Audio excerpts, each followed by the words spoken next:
Hello and welcome to Friday's Goldster Inside Story, where we continue with a theme this week of keeping the world safe, whether spycraft, as we learned from Christina and Ryan Hillsberg yesterday, or cybercraft, which we're going to dive into today, because we have a very special guest who in an earlier career became Chief Technology Officer at America's Defense Intelligence Agency.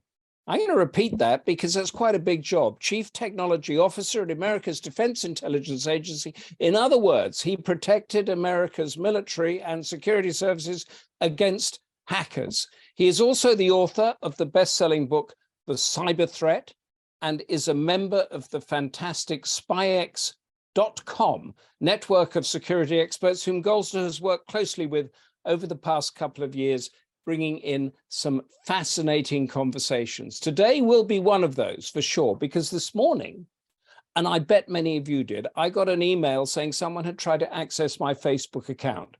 What do I do? Who did that email come from?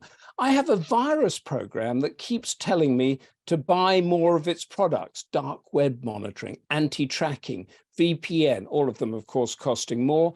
And then I hear that TalkTalk or British Airways has been hacked into and is some Russian or Chinese hacker selling my life story, or what they call data. What is data anyway? What is cyber anyway? What are all these things that bedevil our lives now? Any questions? Fire away, because my guest sitting patiently in Virginia in the United States at just past 7 o'clock in the morning will answer everything in a way that we understand it, or he'll give it his best shot. He's promised me to do that. And we're so glad you're here. Welcome, Bob Gourlay, to Goldster Inside Story. Well, thank you, Humphrey. It's really a pleasure to be here. And I love the way that you framed these topics. They're all so important for us to talk about. Now we're talking about highly technical cyber topics, but I'm looking where you are, which I presume is your multi-corporate office somewhere, and I can see lots of screwdrivers and hammers. They don't look very cybery or high-tech. Well, this is my basement workshop. So there are connections, of course, between the physical and the cyber world, and I think most people in cybersecurity end up piddling somehow with locks and picks. I do a lot of lock picking down here. Yeah, there are analogies, between the physical world locks and picks and the cyber world locks and picks. To master both requires some discipline. Yeah, you're right there, because you get those little sort of sides with padlocks on them, and of course, if your computer, you unscrew it, and there is actually stuff underneath. It's not all up on the ground. But tell me, Bob, so that we know exactly what we're talking about, what exactly is a cyber threat? Well, anything that can do unauthorized things in your computer is a cyber threat. A cyber threat is some entity, a person or an organization, which can gain unauthorized access to another organization or entity. So that's the threat. We can categorize it in more specificity. Some threats are hackers, individuals who've decided to be criminal hackers, not the good guy hackers, but they're criminal individuals. Then there are criminal groups. So it's a group of people operating together to steal money. There are also nations that do this, and they get together in teams of nations or as individual nations for espionage or for attack. We've seen this so frequently. Then there's also automated threats. We have all unfortunately heard of or been a victim of ransomware, which is very much a mixture of an automated threat, like a virus driven by humans who are going to extract money from that ransomware.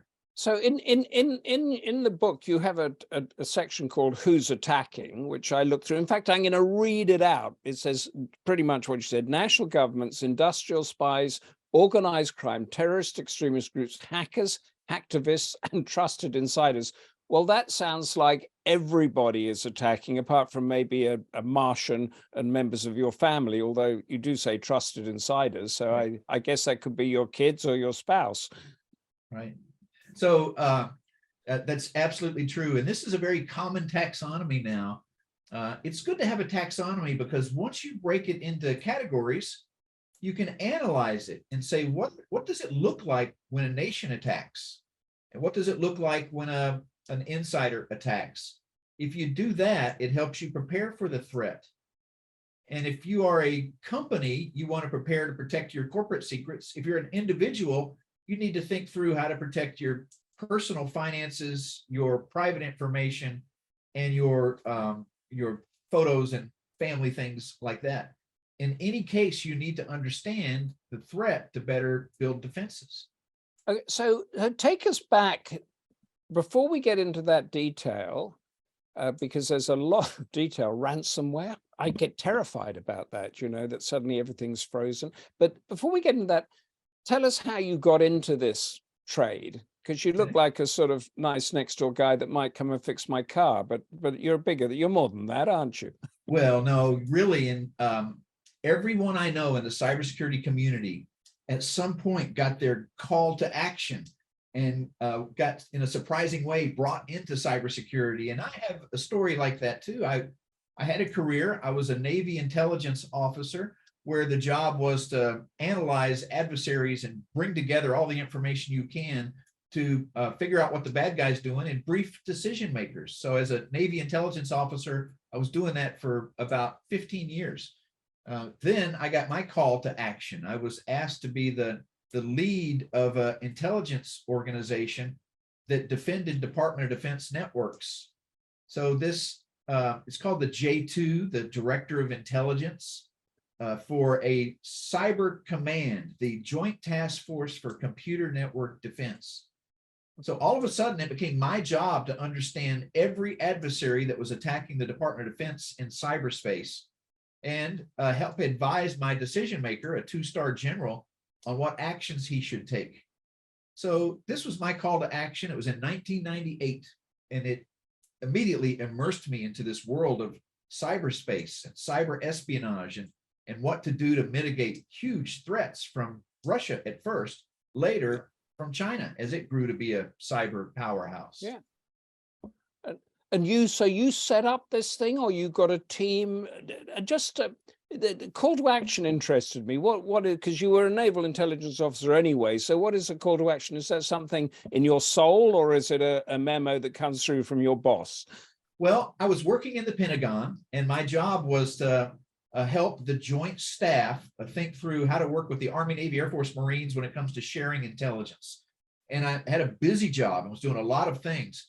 And I remember in 1998, in the summer, one of my friends was telling me about a major exercise where NSA proved they could hack from unclassified computers all the way into our classified computers, and proved that an adversary could really mess up things like databases, including they proved you could mess up a medical database and change people's blood type in the database. Imagine how devastating this would be to a military if someone could do that.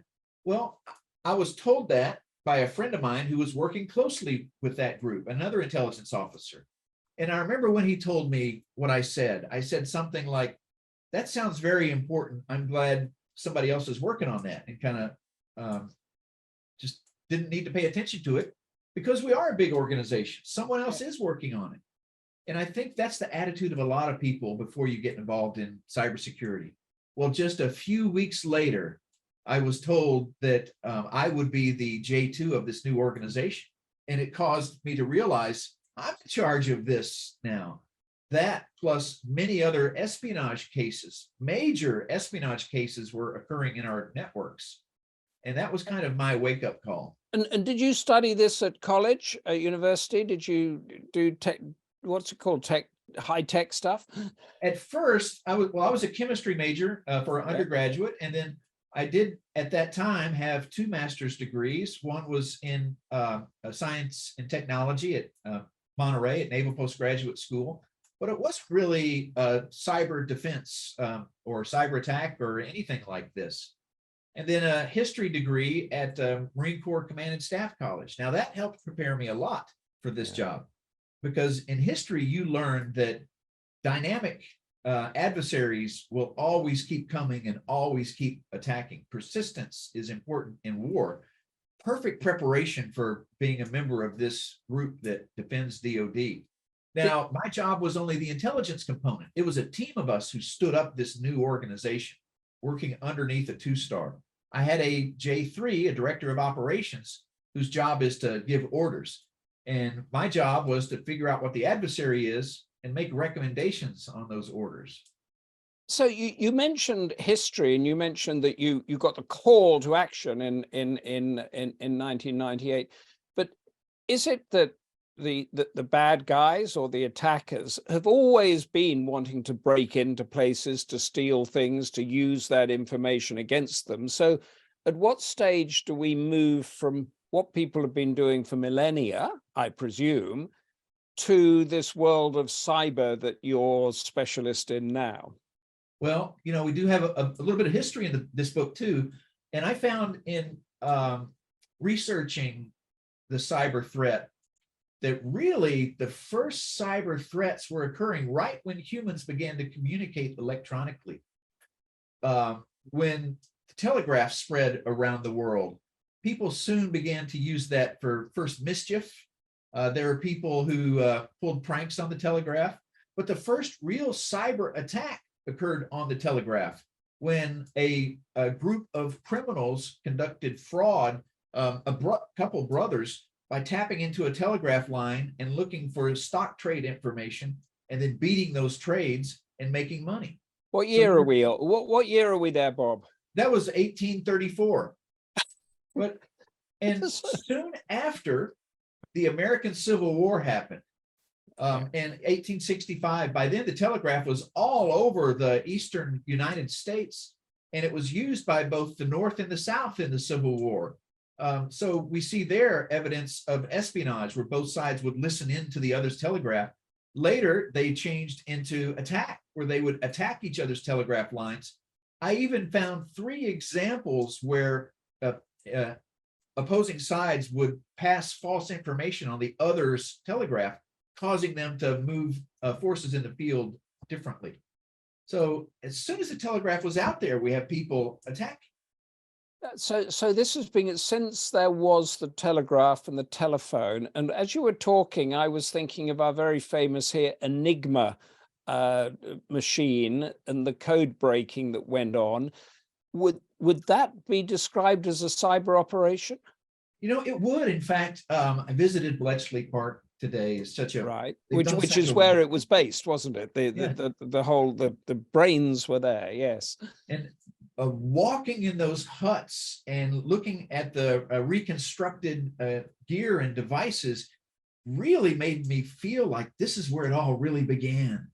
Because prior to that, there was a lot of analog cyber attacks. I mentioned the telegraph, for example. But now you get automated cyber defense, cyber attack, and an ability to rapidly use computers. This is really the birthplace of real computers. So it all, Bletchley Park plays such an important role in the history of cyber defense. So if we take that as the beginning, I mean, if we take the telegraph poles and that sort of thing, which I love, getting your stock trading from tapping in the telegraph line as a sort of test case. But when the computer came in, which was there in the 1940s to win us the Second World War, as it were, between then 1998, when you joined, what was the speed of technological development that in cyber world? Another interesting dividing point we can say is when digital computers were proliferating. And this was right around that time, as many of you will recall, it was the 90s when we started hearing stories about this thing called the internet, and PCs were available that you could actually have in your home. So by the early 90s, PCs could be bought. By the mid 90s, there were over 100 million people on the internet. So this is when the age of cybercrime really started. And by the late 90s, when I got involved, there was already a very active criminal underworld where people were trying to steal things. And the nations were starting to explore how to use it for serious espionage. The very first serious espionage case was called Moonlight Maze. There had been some other dabblings by the KGB before, and people trying to steal information for sure.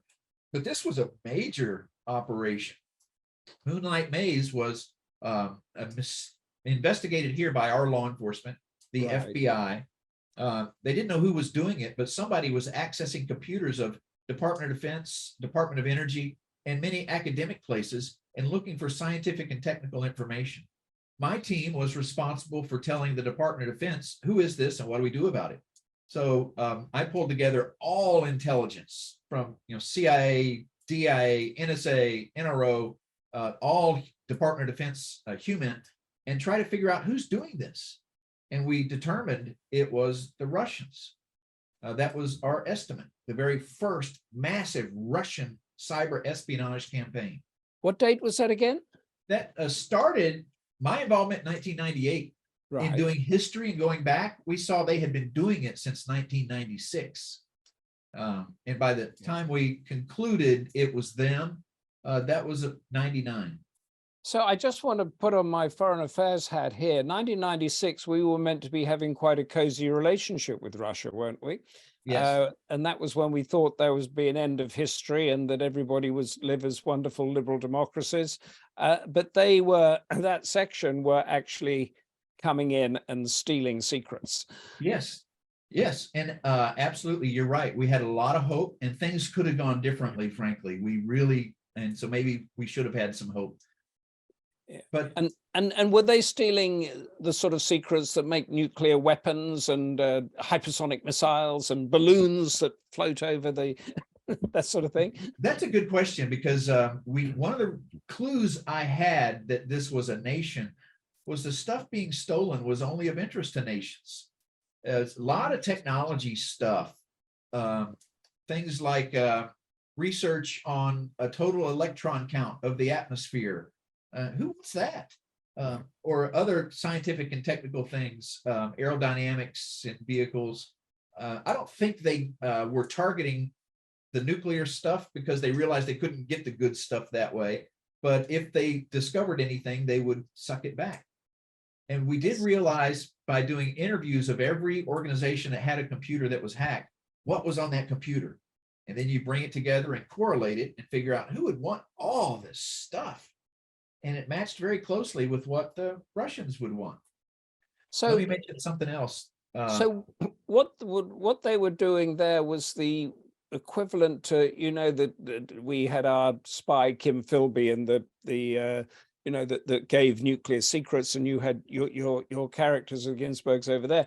I mean, this is the equivalent to that, is it? Instead of stealing the paper secrets to get the technology, you can now hack into the Defense Department's database. Right. It really is. And I'm glad you mentioned Philby, because there are lessons from those days that helped me out here. One of my mentors told me, go read the old stuff provided by Oleg Penkovsky.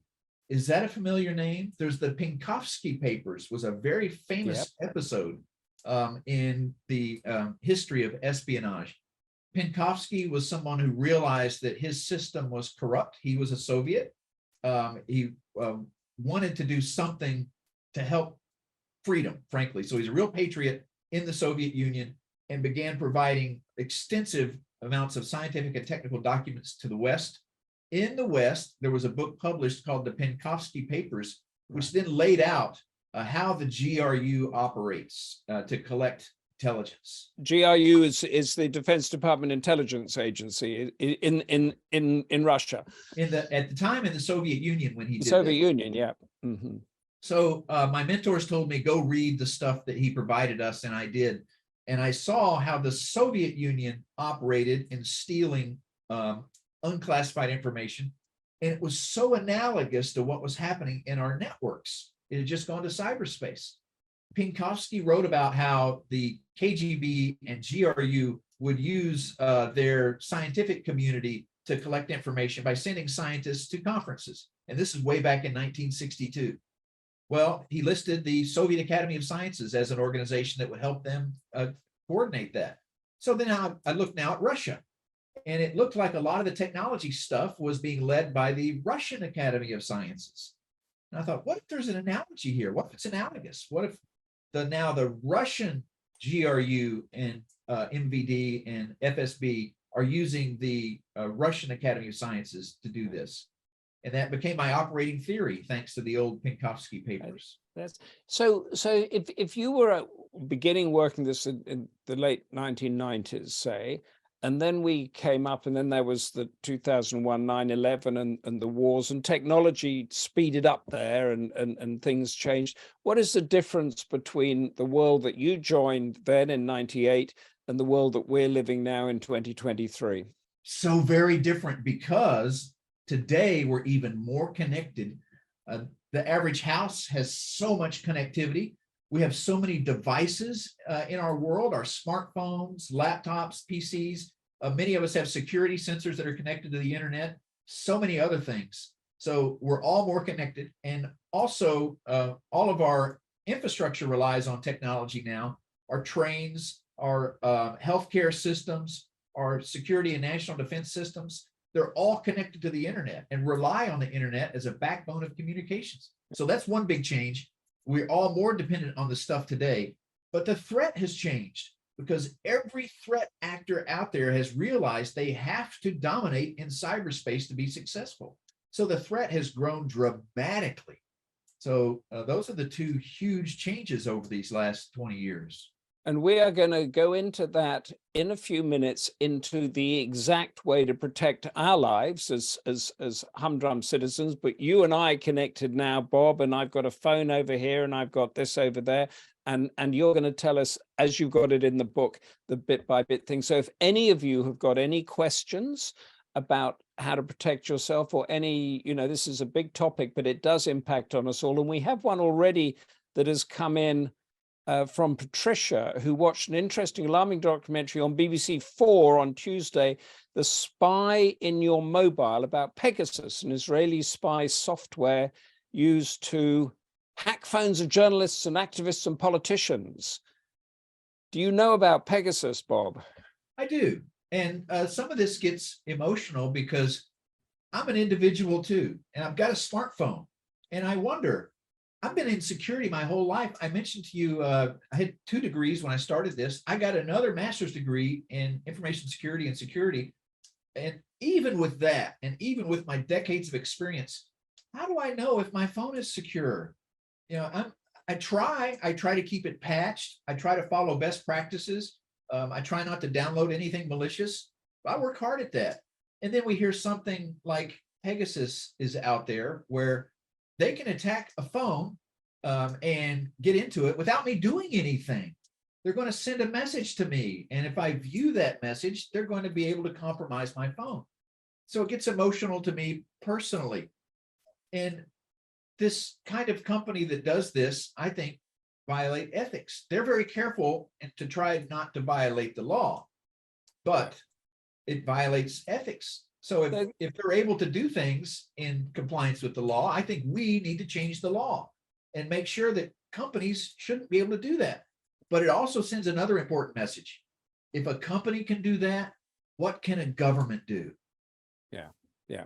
And there was I was listening on the radio to, I think it was the head of our Foreign Affairs Select Committee here in Britain, talking about these spy balloons that have been, in the news lately. But after she had dealt with that, she went on and talked about how we should be very careful having TikTok on our phones, because TikTok is owned by the Chinese. And she said she didn't want it banned because she doesn't like banning things, but we must be aware that they could be harvesting our data. Is that right? It really is. And the way I put it is, Facebook became a threat to democracy because adversaries could target you because they learned so much about you from Facebook. But in order to learn about you from Facebook, you have to click things and say, I like this music, I like this movie, or they watch the things you read or not. So Facebook, we now consider the industrial age of social media espionage. With TikTok, you don't have to click things. Just by watching these videos, the ones you spend more time on, they database that and very quickly figure out the kind of videos you like and push you more videos like that, with ads, of course, to make money. But soon, as they get to know you, they understand all your desires. So they know this much about you, and it can become part of a profile for recruitment, for example, or manipulation. They really do understand what you desire because of what you're watching. And then all the other information they can get from your phone.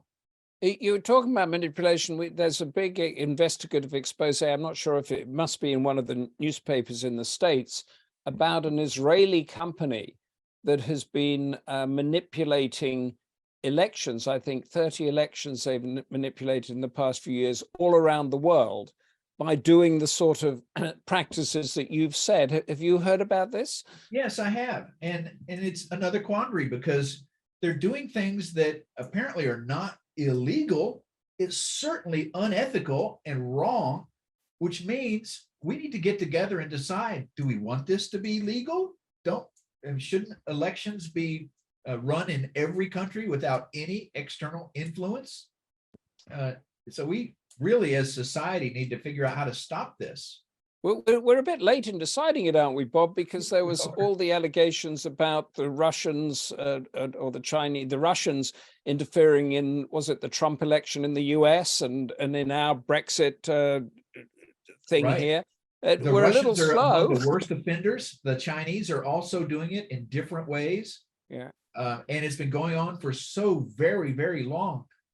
I think maybe humans in open societies are slow to wake up to big threats like this. Part of the reason I wrote this book is to help people focus on the threat. And here's where maybe I'm a little bit naive. I always thought if we could write about the threat and raise awareness of the threat, people will know the right thing to do and we'll get things done. Well, we've all been more aware of the threat now for a while, but we're still not getting enough action done. When do you think, when was your road to Damascus or eureka moment? Let's say that you realized that the way this is operating, it's not just, although it's very big, hacking into something, which I want to talk about it in a second, but it's actually manipulating our democratic process. The very bedrock of how we choose our governments is not safe. Yes. So I always knew there was influence, and the political parties themselves are wanting to influence us. And we have all realized, and I'm trying to say this somewhat humorously, that our political parties are also manipulating us. Yeah. So all of our political parties want to spin things their way. Yeah. So they've got us started down this path of spin. And now we hear this external spin, and at first it just sounds like noise. Is it making any difference at all? And maybe it has, maybe it hasn't, but they're another actor. But I know it's wrong that they're doing this. And I really feel like it's one of the major things we have to protect against.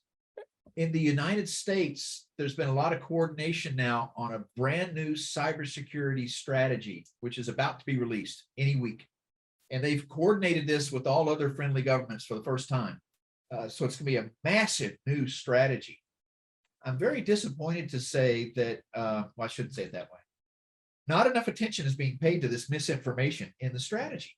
Yeah. I don't know, maybe some people view this as not being a cyber problem. It's a human problem.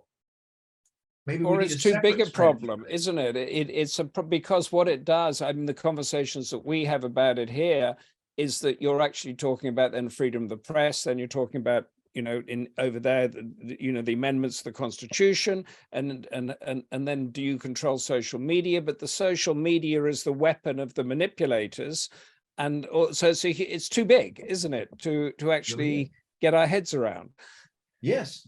And with social media, there should be no lying on social media, no lying on social media. But wait, in some ways, everybody lies on social media. Yeah. What I mean is, none of us put the entire truth on social media, and the truth and the whole truth of who we are. We all hold stuff back, but these bad actors do that and then put proactive spin and maliciousness in there in ways that are horribly wrong and should not be done. Yeah. So we're talking about a few things. So I want to know if any of our audience has been the victim of a hack, of a ransomware thing of anything that's malicious or criminal that has come in of a stolen bank account, put it in the chat. Let us know, and we want to talk about it, because now we're going to hone in on how to protect ourselves. I mean, would I be a victim of a ransomware attack, or am I not big enough? Do they only go for the huge corporations? They're coming for you. They really are, Humphrey. And the reason I can say this with absolute confidence is they have automated tools that scan. It's so easy for them to scan everybody.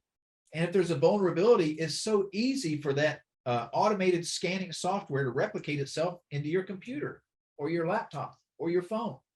So they're coming for you in an automated way. And like one of those sales calls you get on automated dialing, it's now going to hit you on an automated ransomware attack. But there was a big one a couple of years back in the United States when they shut down the Colonial Pipeline that runs right along the East Coast, I think, and gas stations, fuel stations, didn't have enough fuel. There were queues, and that. This was a massive attack against a huge corporation. Yeah. Yes. And this attacked their administrative systems. The company could not bill for the oil going through its pipeline. So they shut down the pipeline. And it had an impact on me and my neighbors.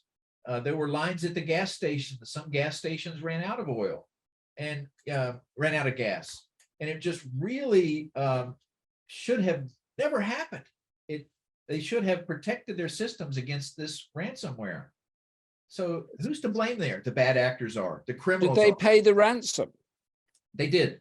And they also did other actions to raise their defenses and push this ransomware out. But all that took time. And during that time, they weren't going to let the oil go through their system, because what's the most important thing to them? Money. So if you're hit by a ransomware attack, best is just to pay up. I don't always say that. It's frequently you'll pay up and you don't get your data back. If you as an individual are hit with ransomware, what you should do is recover your data from the backups that you made. And now you might think, well, what if I don't have backups? Aha, now it's your time to start thinking about your backups. So you should have backups.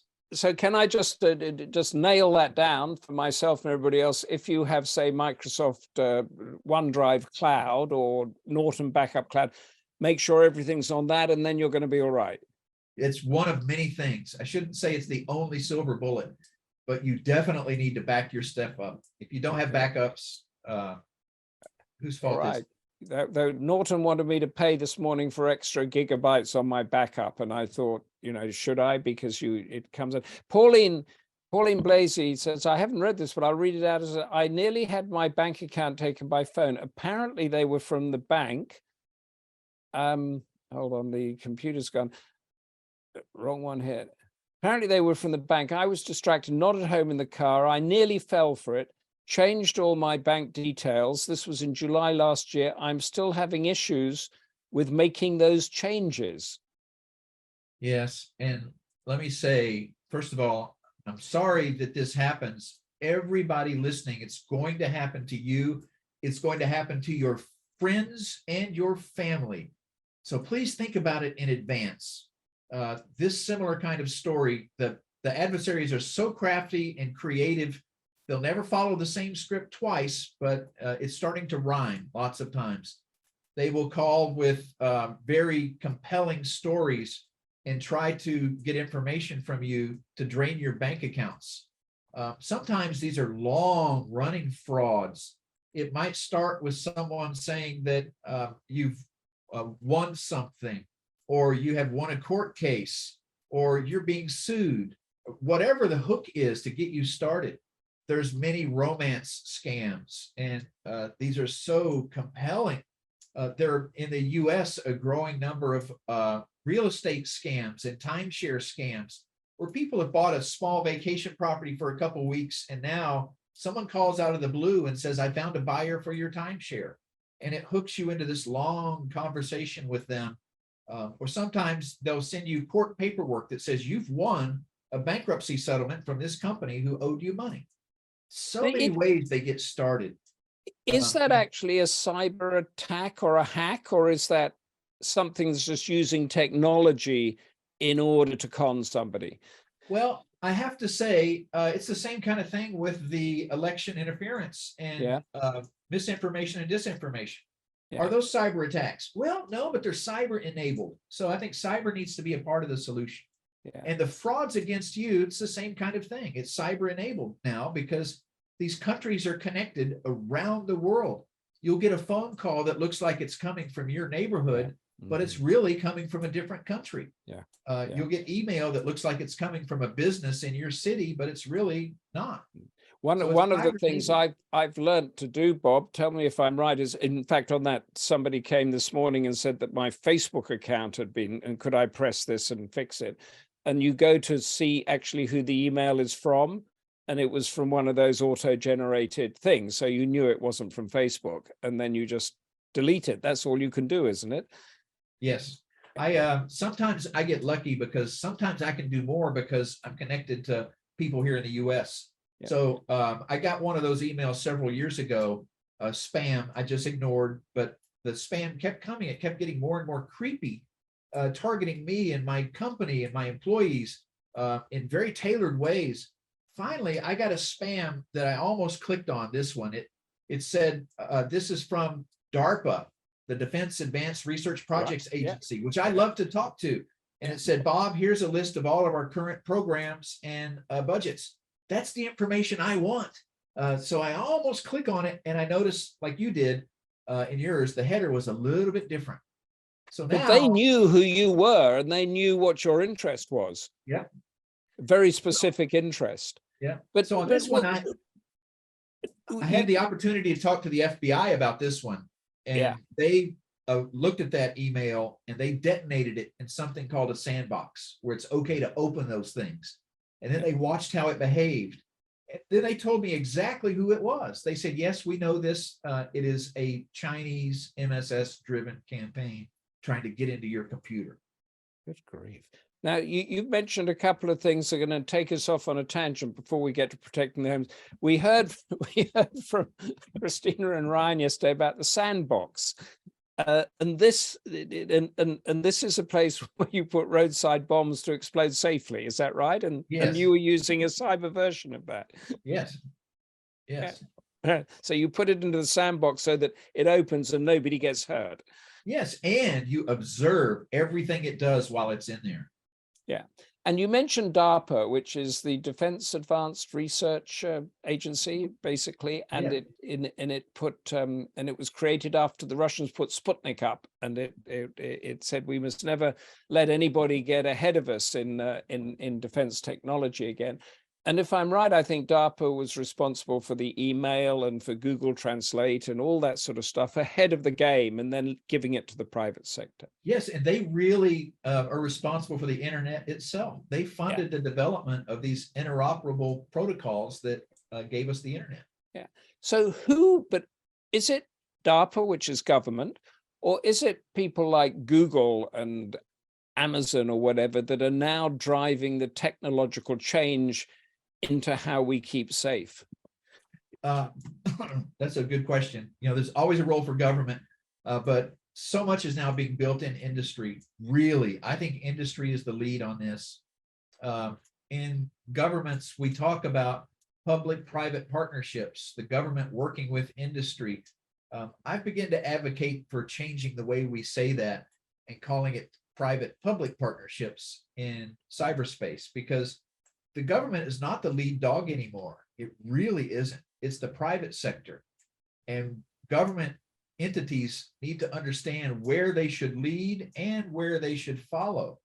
And increasingly in cybersecurity, they should be fast followers, I think, and strong. And they shouldn't block the technological inventions, though, should they? They should just let it happen because it's moving so quickly. Yes, I do think we need regulation in a lot of places. We need the government to help us pull that regulation together. But you've been asked to do that? You've been asked to help out in that, Bob? I help just as a an advisor. Frequently, I will be pulled in and asked to review this, that, or the other. and give thoughts. Like they pull in many other people to do that, to sit on panels and advisory boards or read strategies. Yeah, we've had another message in from Dorothy. A message came from Facebook saying they had hacked my computer and wanted Bitcoins for payments. I just delete these messages and ran extra scans on my computer. Did she do the right thing? I think she did. I think she Yeah. did. Do the extra scans. If you have an antivirus, it's so very important to keep that up to date and scan your computer and stay savvy. They'll find other ways to come at you by messages, by phone. So I should buy all these things I mentioned at the beginning, like a dark web, anti-tracking, all of that Norton is trying to sell me. I should just take it on the chin and install them all. In many cases, that's the smart thing to do. Either that or one of their competitors to keep them on their toes. Yeah.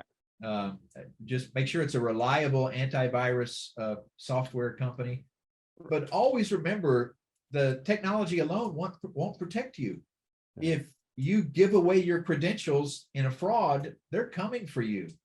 Yeah. So remember, it's the wetware up here that's important to keep up to date. I wanted time is upon us more than I expected. You have got your last chapter in the book. I think it's the last one, protecting the home from cyber threats, and that is me. I think that is most of our audience. Can I go through them and you explain them? Yes. The first one, which drives me crazy, using two-factor or multi-factor authentication for every account, including every cloud service and email account that you use at home. What is that exactly? Well, adversaries quickly learned that they can guess passwords. So if they have your email address, which they can also guess frequently because there's common patterns there, but they'll find it other ways too. They'll get your email address. They'll assume that's also being used on many other services. And if you just have a password with that service, they'll keep guessing until they get in. So if they get into your bank or your credit card or some other place that you have used that as a credential, they own your account. If you have a different factor for logging in, a third way, like we call it multi-factor authentication, then it makes it so much harder on the bad guys. So that's why this is when in my case, this is when they text me a code number. So I've logged in, I've given my password, and then a code number comes to my phone.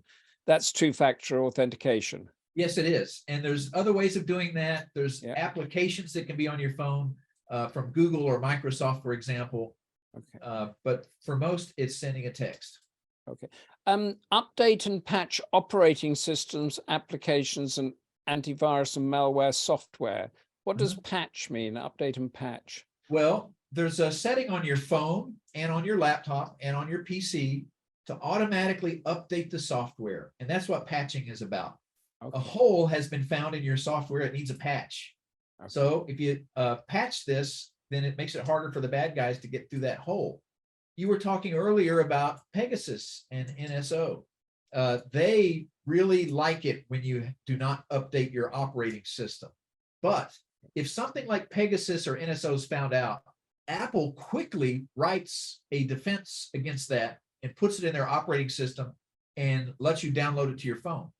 But if you're not updating, you don't get that patch. Oh, okay. So every time my iPhone says update, just do it. Just press it. Yeah, yeah. And on that point, you mentioned Apple. That there's the two systems. There's the Apple system and the PC system. I'm told that if you have an Apple system, you don't need an antivirus. Is that correct? Or, I mean, they do it all for you. Well, it's very secure. It's very good. I still suggest an antivirus system because there's other things that Apple does not really cover well, like cookies on your computer. Some of those can be really bad. Malicious advertisements get through, and other kinds of viruses can work in the Mac environment. So I recommend an antivirus for the Mac environment also, even though I really credit Apple with great engineering. they're really good at security. You mentioned cookies. We all, every time we go and buy anything or log on, we're told to accept cookies, which I guess we all do. What are they? It's a tiny bit of code that a website will leave on your computer to make it easier for you next time you visit that website. It also makes it easier for them to understand you a bit more. And so it's a very good way. Sorry, if I press the one on the left that usually says manage cookies or something like that, and then you're in a mess and you never get in there. Is that, should I press manage cookies, or is it okay to just press accept? Every case is different, I'm sorry to say, and every website's different and every browser is different. But I would say this, periodically, you should go through and delete all your cookies. Now, that's going to make it a tiny bit harder on you. Next time you log into your bank or log into your favorite website, you'll have to do a full login instead of it remembering you. Oh, but every once in a while, it's good to just clean all that stuff out. Yeah, use a reputable password manager. Does anybody else, can you please sympathize or empathize with me, get driven crazy by passwords? Use a reputable password manager like Dashlane, you say. This will help keep all your passwords up to date, secure, and generally make life easier. Yes. I have password managers, but they never seem to work. So I use it in my contacts thing in the iPhone. Yeah. Well, if you're in 100% Apple environment, iPhone, iPad, an Apple computer on your desktop, you can just use Apple's password manager, and it will keep passwords synchronized between all your devices very well. Okay. Especially if you use a Safari browser, and it can really raise your defenses. It makes it easier on you. So if you're in 100% Apple environment, yeah. If not, then companies like Dashlane are designed to make it easy for you across multiple devices and browsers. Okay, so you would download that, and then would it every time you log in, it would Dashlane would take your password and keep it safe, then would it, and mixing? Yes.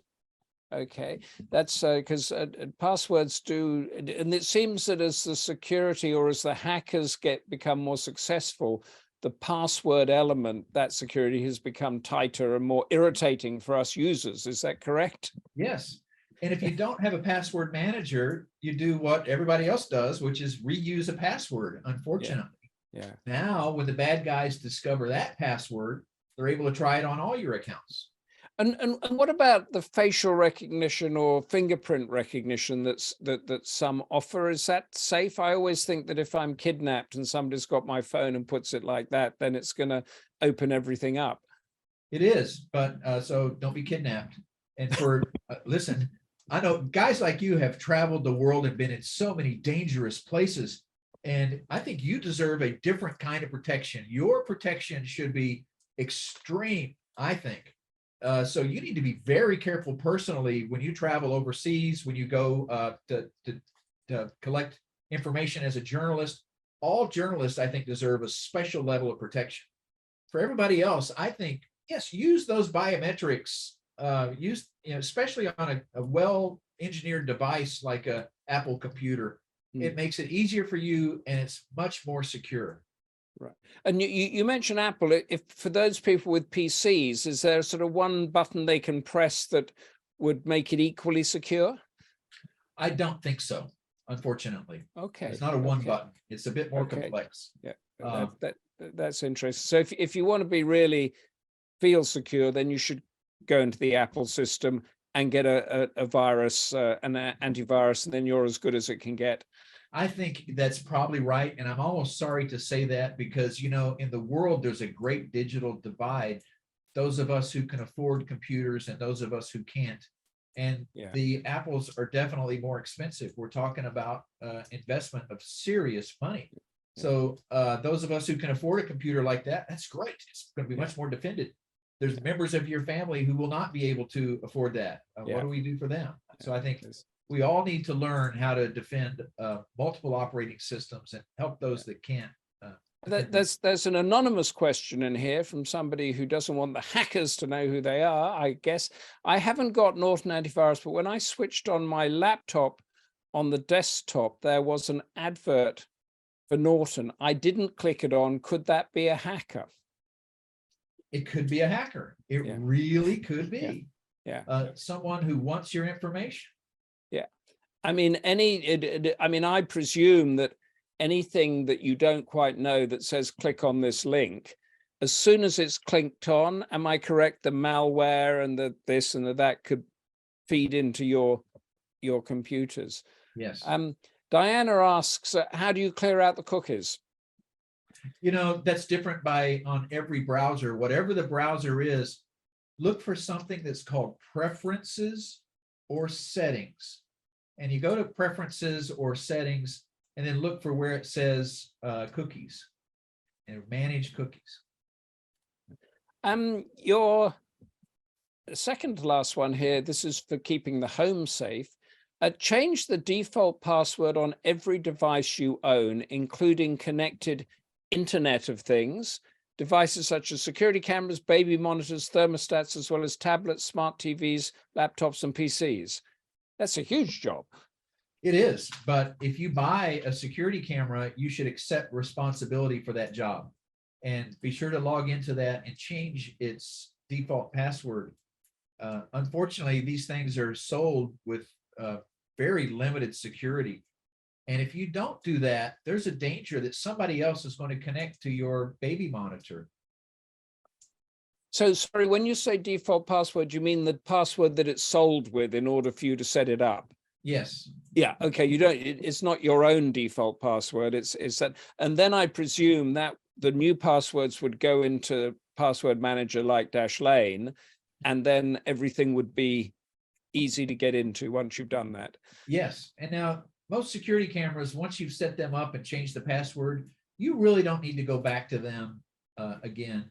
So a baby monitor, set up the password once. You're probably not, once you get your settings right, you're not going to need to go back to it again. So you're going to want to remember that password in your password manager in case sometime in the future you do need to go back to it and you don't remember what it is. Yeah, that's why I'm like the Flintstones out of the Stone Age. I type them into my contacts because I don't get them from that. But I have learning so much from just this tiny bit that we're doing here, that the last one left me a bit.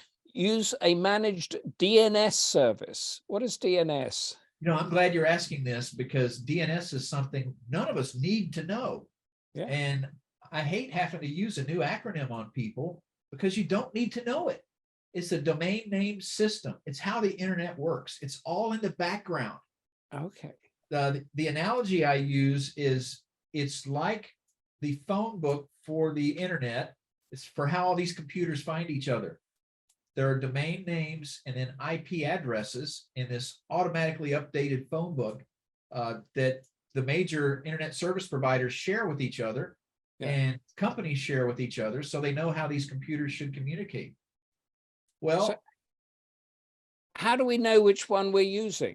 Well, if you have just purchased the internet from a service provider, you're using theirs and it's all automated and it's in the background. You don't have to do a thing. The internet just works. Yeah. That means you're using the domain name service of your internet provider. And they don't care about security. If you use a managed DNS, they care more about security. And they can do things like prevent malicious code from communicating out of your home. Okay. I think I've got that. So if you use, and correct me if I'm getting this wrong, if you use Microsoft Outlook or Google Chrome or whatever does Edge, that's a DNS managed service. And if you actually use something from the guy down in the computer mal that sets you up with something, that could be an unmanaged one. Well, that's not exactly the way I would put it. If you use Chrome or Edge or others, that's the software running on your computer. It has to figure out who to talk to. There's a setting in your computer that tells it which DNS to use. You have to go into that DNS setting and change it. You're going to add 4 numbers to it. For example, one of them is called quad 9. To use their DNS, you just have to remember 9.9.9.9, quad 9. Yeah. Well, there's instructions on the website at quad9.net that explain all this better. But what you're going to do is go into a setting in your computer and change the DNS settings to use quad 9. Okay. Now, when your computer needs to communicate, it asks quad 9 for the phone directory for the internet, the DNS system. That and if is there's a virus on your computer, a yeah. malicious code that wants to communicate, quad 9 is saying, no, you're not authorized to communicate. Okay. Okay. I think I got that. So I think if you or I advise the audience that if you're interested in that and want to go down that route, just Google DNS service and instructions of how to find it, and that should come up somewhere on the internet. Or and that yes, that is I didn't know about that. Your final one: stay informed of the dynamic cyber threat, increase your awareness of adversary capabilities, and you have a website. OODAloop.com, is that right? That That's sort right. of feeds in stuff every day. Tell us about every that. day. Yeah. We create something that's like the president's daily brief, but it's for unclassified information, so it's anybody can read it. And we talk about the cyber threat every single day. We also talk about geopolitical risk, which is so tied to cyber threats. Yeah. And then we talk about technological developments as well. Okay. So And anybody can cyber threat. Anybody can access that, can they? They just go in and have a look at it. Yeah. Yes. Okay. That is incredibly useful. Bob, I want you to sit there for a couple of minutes whilst I tell our wonderful audience what is coming up next. Now, my head is buzzing with all the stuff I'm going to have to do once this show is over. But February 23rd, that is next Thursday, Lucinda is here with the marvelous Marika Kobold, who's just published her 8th novel on Hampstead Heath, which tells the story of Thorn Marsh, who was raised in a house of whispers, meaningful glances, and half-finished sentences. I'm sure we could translate that into some sort of cyber situation. Join Lucinda too on the 24th. That's stay. Goldster Book of the Month. This is the one where there is no recording. You can kick back. You can say what you want. And the book is Lessons in Chemistry by Bonnie Garmus, who wrote it as a debut best-selling novel in her 60s, which is what Goldster is all about. And February 28th, around February the 28th, I am due to talk to my Goldster presenting colleague, the great explorer Rosie Stancer, who is trekking the Sinai Desert. And we hope she is going to be at the famous St. Catherine's Monastery to talk to us then. And that's why I say about February 28th. So let's hope it's then, but keep tuned for that. And then on March the 2nd, we are with another SpyX author, the incredible Lena Sisko, with her new book, Honest Answers. Lena is a former American naval interrogator and an expert on how to tell if people are lying, family, friends, colleagues, customers, call centers. And that is where Bob will tell us how people are lying and getting us on the internet. Lena is going to tell us how to do it in person. It's a dangerous world out there, isn't it, Bob? It really, really is. I mean, but stay optimistic. It's really a wonderful world. Yeah. I mean, we talk because we went back to 1850 when they were hacking into telegraph poles, and we did 1998 and we did that. In fact, it's a much better world because I'm meeting and talking to you, and we couldn't have done that even 10 years ago, could we? No, you're right. Yeah. And just a final bit, because I'm intrigued and slightly flummoxed by the tips you've given us. Our Goldster members, they're mainly 50 plus, although they can join us at any age from 10 upwards, I guess, but they're mainly 50 plus. What is your advice to somebody who says, oh, I can't deal with all these gadgets anymore, not unless I get my son or grandson to do it? What advice do you give them? Well, my advice is, number one, understand that it's probably a good thought to start thinking that, because our biggest vulnerability is our own ability to understand and detect and mitigate the frauds and scammers that are coming for us, always coming for us. So it's good to build in protections like that. And I say start thinking about that early. And another piece of advice I have is, if you enjoy history, if you enjoy reading, that's going to help you understand the nature of this threat. Because to me, the greatest, most interesting history is a history where two opposing forces are in conflict over something, and the persistent one always wins. Keep that in mind as you read history and enjoy your life, because the adversary is just as persistent, and they're going to keep coming for you. Yeah. So when it comes time to start thinking about protecting myself beyond what I can do, work with your family and friends. You can set up alerts on your bank accounts. You can tell the bank, if anybody tries to extract money greater than this amount, don't do it without telling me, or do it but tell me, that kind of thing. That's a two-step authentication type of thing, isn't it? It really is. And you're putting the bank on your side. If in that way, if you get tricked, and you will get tricked, you're at a little bit less risk. And that is absolutely brilliant. And to get all of this in very simple but compelling language, including the tapping, hacking into telegraph poles, The Cyber Threat by Bob Gourlay is actually on Kindle Unlimited free at the moment. So you can download that right now for absolutely nothing if you're part of Kindle Unlimited. That's in the UK. For those of you in the States and elsewhere, I honestly don't know, but Time's winged chariot is upon us. Thank you all for being with us. And thank you those in some time machine technology, cyber technology, who will be with us with the Goldster podcasts and catch up. That's on the Bob Gourlay Cyber Threat podcast, we'll call it. Now for everyone, until next time, stay active, stay curious, stay passionate, stay involved, and of course, stay Goldster. Until next week with Lucinda, thank you so much, Bob Gourlay. Thanks for having me, Humphrey. You lifted us out. My learning curve has shot right up there into stratospheric places I don't understand. And thank you for telling us how to keep safe in our homes, answering our questions, and above all, being great, great fun. Bye, Bob. We'll see you.